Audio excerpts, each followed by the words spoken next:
இந்த கடன் சம்பந்தமாக நபிகள் நாயகம் ஸல்லல்லாஹு அலைஹி வஸல்லமுடைய இன்னும் சில அறிவுரைகளை பார்க்கும் பொழுது, ஒருத்தன் இறந்து போறான்னா அவன் கடனுக்குரிய சோர்ஸை விட்டுட்டு போகணும்.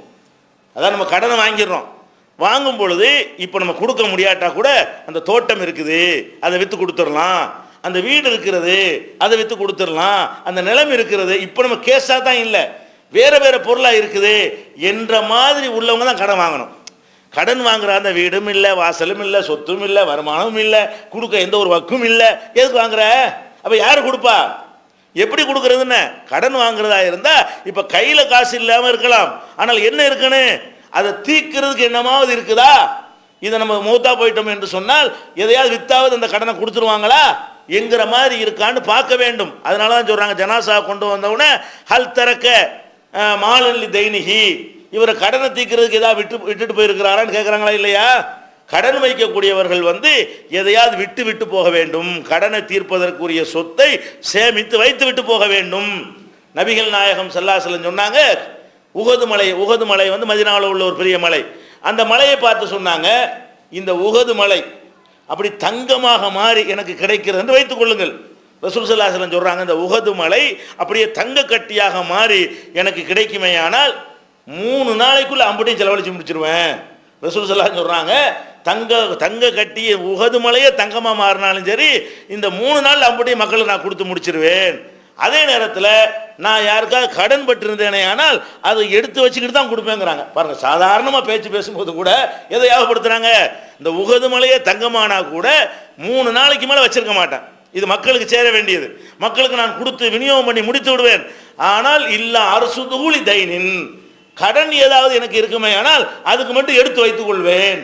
அப்போ சாதாரணமாக ஒரு பேசும்போது கூட எல்லாத்தையும் செலவழிச்சிருவேன்னு சொல்கிற ஒரு நேரத்தில் கூட ஆனால் கடனை வச்சுக்கிட்டு செலவழிச்சிட மாட்டேன், கடன் கொடுக்கறதுக்குரிய சேமிப்பை நான் வைத்துக் கொள்வேன் என்று நபிகள் நாயகம் ஸல்லல்லாஹு அலைஹி வஸல்லம் சொல்லி இந்த கடன் என்பதில் எவ்வளவு கவனமாக இருக்கணும் என்பதை கற்றுத்தருகிறார்கள். இது போக ஒருத்தர் மூத்தா போயிட்டார், மூத்தா போனால் என்ன பண்ணுறோம், சொத்துக்களை பங்கு வைக்கிறோம். ஒரு ஆள் இறந்துட்டார்னு சொன்னால் சொத்தெல்லாம் வாரிசுக்கு சொந்தம் அப்படின்னு சொல்லி நம்ம நினைத்து கொண்டிருக்கிறோம். ஆனால் உண்மையில் என்ன, இந்த சொத்து வாரிசுக்கு முதல் சொந்தம் கடன்காரனுக்கு தான். ஒருத்தர் இறந்துட்டார்னு சொன்னால் அந்த சொத்துல முதல் உரிமையாளர் யாரு? அவர் யார்கிட்டையெல்லாம் கடன் வாங்கியிருக்கிறாரு அவர் தான் அந்த சொத்துக்கு உரிமையாளர். அவருக்குரிய பைசல் பண்ணிட்டு தான் என்ன செய்யணும், வாரிசுகள் எடுத்துக்கொள்ள வேண்டும். இன்னைக்கு அப்படி யாராவது பாகப்பிரிவினை பங்கு வைக்கிறாங்களா? ஒரு ஆள் இறந்துட்டார்னு சொன்னால் உங்கள் பாப்பா கடன் தரணும், ஆப்பாட்ட போய் கேளு, அவர் மூத்தா போயிருப்பாரு, அவர்கிட்ட போய் கேளுன்னு பதில் சொல்கிற நிலைமை பார்க்குறமா இல்லையா? ஆனால் அல்லாஹ் என்ன சொன்னா குர்ஆன்ல, மிம்பாதி வசியத்தின் யூசாபிஹா அவு தைனின், நீங்கள் வாரிசு முறையில் சொத்துக்களை பங்கு வைக்கிறதாக இருந்தால் அவர் ஏதாவது வசியத்து பண்ணியிருக்கிறாரான்னு பாருங்க, அதை முடிச்சு போட்டு பங்கு வைங்க.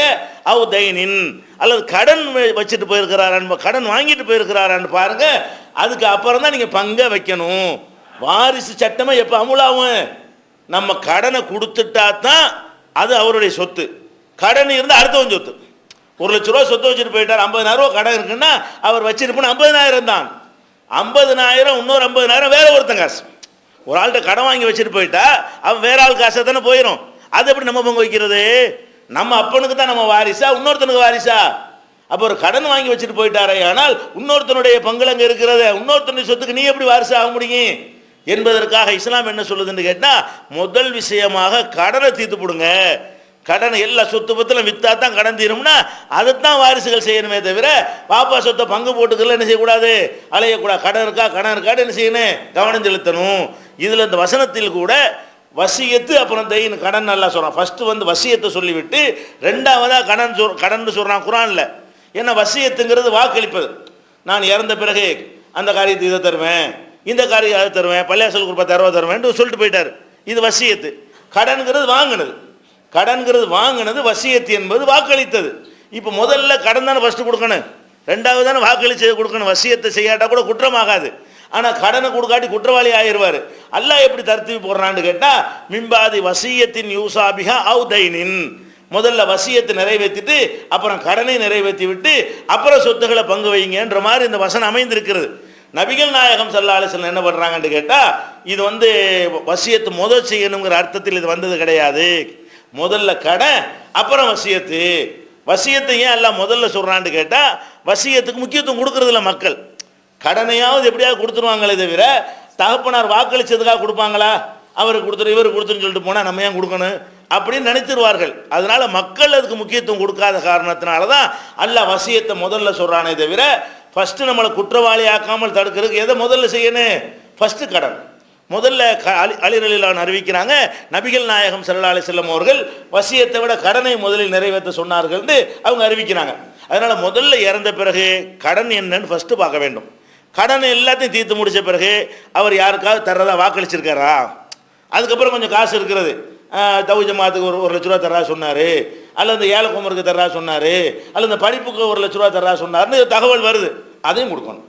அவர் என்னவெல்லாம் வாக்களித்தார் உசுரோடு இருக்கும் பொழுது, என்னவெல்லாம் வாக்களித்தார் அதையும் கொடுத்துட்டு அதுக்கு மேலே ஏதாவது மிச்சம் இருந்தால் தான் வாரிசுகள் எடுத்துக்கொள்ள வேண்டும்ங்கிற அளவுக்கு இந்த கடனுக்கு அவ்வளோ பெரிய முக்கியத்துவம் கொடுக்க வேண்டாம். மௌத்தா போன பிறகு கூட நம்ம தலை இறங்க மாட்டேங்குது, கொடுத்து தீர்ற வரைக்கும் என்ன செய்ய மாட்டேங்குது, இறங்க மாட்டேங்குது. இன்னும் சொல்ல போனால் கடனுக்குன்ற வசியத்து செய்ய வேண்டியதில்லை, கடனுக்குன்ற வசியத்து செய்துவிட்டு போன சஹாபாக்கள்லாம் இருக்கிறாங்க. இந்த ஜாபீர் இப்னு அப்துல்லா அவர்களை பற்றி நேற்று கூட போன வாரம் சொல்லியிருக்கிறோம். அப்துல்லா அவர்கள் உஹது போரில் ஷஹீத் ஆகிட்டாங்க. அப்போ ஜாபீர் இருந்து வாப்பாவுடைய கடனையெல்லாம் அடைச்சார், அந்த ரசூலுல்லாஹ்ட்ட புகார் செஞ்சார் என்பதெல்லாம் பார்த்தோம். அந்த அப்துல்லா அவர்கள் என்ன செய்கிறாங்க, போர்க்களத்துக்கு போகிறதுக்கு முன்னாடி, மகனே இன்னைக்கு போர் உக்கிரமாக நடக்க போகிறது, அதில் அல்லாஹ்வுடைய பாதையில் நான் கொல்லப்பட்டு விடுவேன் என்று எனக்கு தோன்றுகிறது.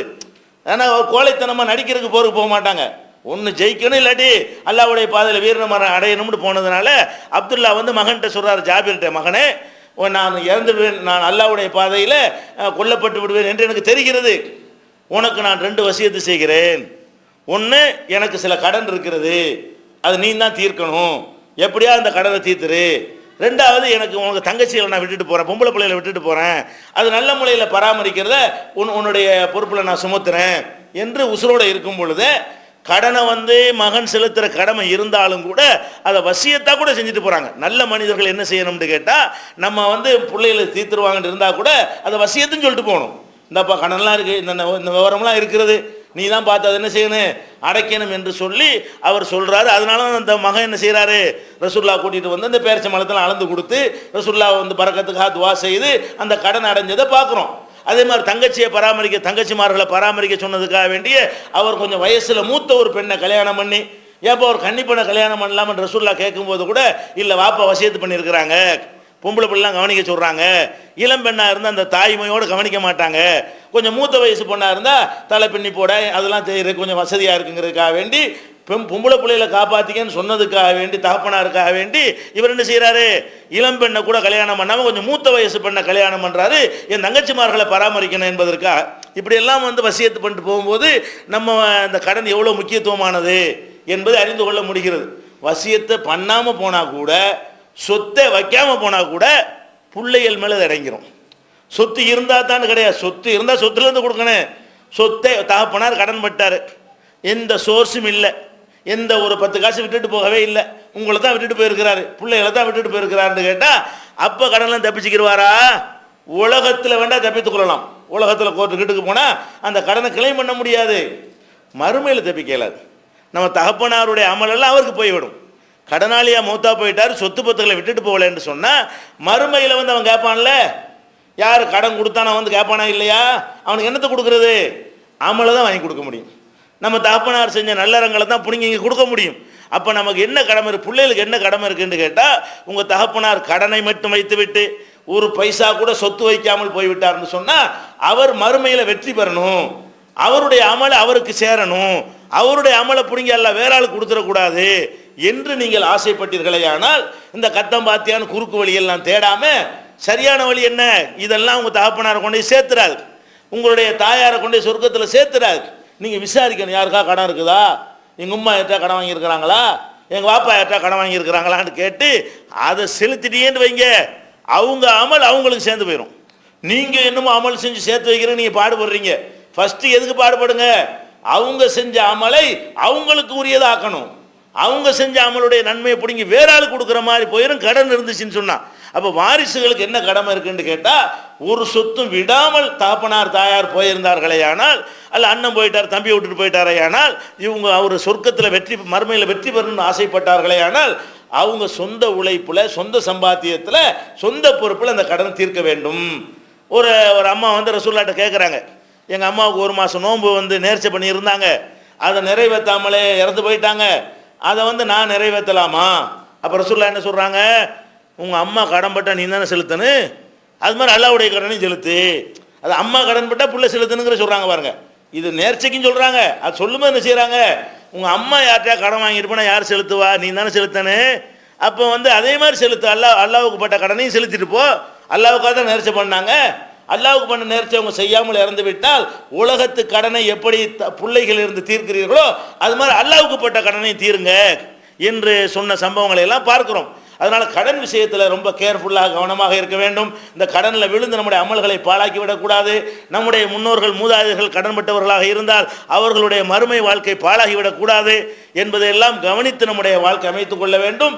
கடன் கொடுத்தவர்களும் இதுக்காக வேண்டி நம்ம தள்ளுபடி பண்ணால் பெரிய நன்மை இருக்கிறது, அவன்கிட்ட வந்து புடுங்கி அல்லாஹ் தருவான அந்த நன்மையை விட பெரிய நன்மை எதில் கிடச்சி போயிடும், அல்லாஹ்வுக்கு அங்கே தள்ளுபடி பண்ணிட்டேன்னு வைங்க, அதுக்கு மேலே கிடச்சி போயிடும். ஒருத்தன் மூத்தா போயிட்டான், கடனாலேயே மூத்தா போயிட்டான், யா அல்லாஹ் அவருக்கு நான் இங்கே தள்ளுபடி பண்ணிட்டேன், நான் மறுமையில் கிளை பண்ண மாட்டேன் அப்படின்னு நீங்கள் நினைத்து விட்டீர்களே, ஆனால் அவனுடைய அமலை பிடுங்கி உங்களுக்கு தருவதால் கிடைக்கிற நன்மையை விட பெரிய நன்மை கிடைக்கும். ரசூலுல்லாஹ் என்ன சொல்கிறாங்க, யார் ஒருத்தருக்கு வந்து மறுமை நாளுடைய துன்பங்களிலிருந்து அல்லாஹ் அவரை காப்பாற்ற வேண்டும் என்ற ஆசை இருக்கிறதோ அவர் என்ன செய்யட்டும், கடன்பட்டவருக்கு அவகாசம் கொடுக்கட்டும் அல்லது கடனை தள்ளுபடி கொடுக்கட்டும் செய்யட்டும். இந்த உலகத்திலே மறுமையிலேயும் அல்லாஹ் துன்பங்களை அகற்ற வேண்டும் என்று ஆசைப்படுகிறாரோ அவர் வந்து கடனாளிகளுடைய கடனை தள்ளுபடி செய்யட்டும் அல்லது டைம் கொடுக்கட்டும். யார் அரசுடைய நிழலில் 7 பேர் தனியாக சொல்லிட்டாங்க, அதுபோக 8வதாக அரசுடைய நிழலில் ஒருத்தர் இருக்க ஆசைப்படுவாரே ஆனால் அவர் கடனை தள்ளட்டும் என்றெல்லாம் ரசூல் ஸல்லல்லாஹு அலைஹி வஸல்லம் அப்படி ஆர்வமூட்டி இருக்கிறார்கள்.